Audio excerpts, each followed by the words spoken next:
Mobile Fanatics here, I'm your host Limpo Muhale. It's full time in the Betway Premiership clash between TS Galaxy and Arrows. Nyalong now I'm land road money I'm to Tobogel game yayo. Lebegas line Bombela Stadium Betway Premiership. Dunayam Steve.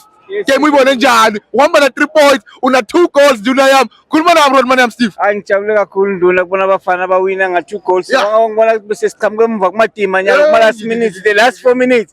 Besay bui de Arrows namsang chugi de refram talupeli. So ngete 2 minutes nam kuna fana ba dali ng chapi ka kul. Ito beses kala nga ref na may lokat le ba keep.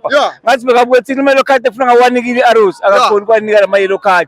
Sa kompe na marko na last minutes kon. Aga fail sim item dalo nga extra 2 minutes. But he saved 3 points sele e ka malanga access slot house man. Pana ba nila magitela ka pumlo. Mana pa tron. You very happy man. Happy. Only one team is na pumala frezo support avele. Wonko mutu praise sa play team le. Na kanjani siya ham VTS Kalas chope this year siya kona siya.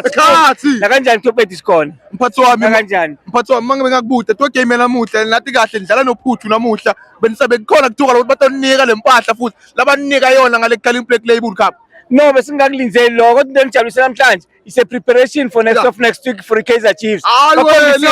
So coach bakhona kubona abadlali kubona abadlalise ubonile khona le last 7 minutes afika khona 3 abadlali lo dlala sazimabona ukuthi game Kaizer Chiefs eyinkulu kakhulu le game oke mlo waphumile so bafana bathimisele kakhulu na kanjani banabani ufuna le team lo le scheme le staff umisele so happy kakhulu so I'm happy with the coach noma sibamnike yellow card but I'm worried le game Kaizer Chiefs kunehlise moya coach wethu kuze bangamnike katala wathi sizoba sekingeni but yena team uyiphethe ibambe kahle team siyahamba siyaphambili top 8 or number 6 angeke siye less than 10 lapho siya kanjani siyahamba siyaphambili le team yethu Nibalandeli beTS Galaxy kunijabulisa kangaani ukuthi it's only been a couple of games, it's not been less than 15 games that have been played in the league mara so far kusakuvame kondekele lento lengakavama ukuyibona ukuthi early in the first round of the season nivele nisheshe ngene to top 8 and be contending for leto deports the top 8 in Dunayam. No, he can plan a coach, the management, the technical team is very good for a first leg game so the if collect a point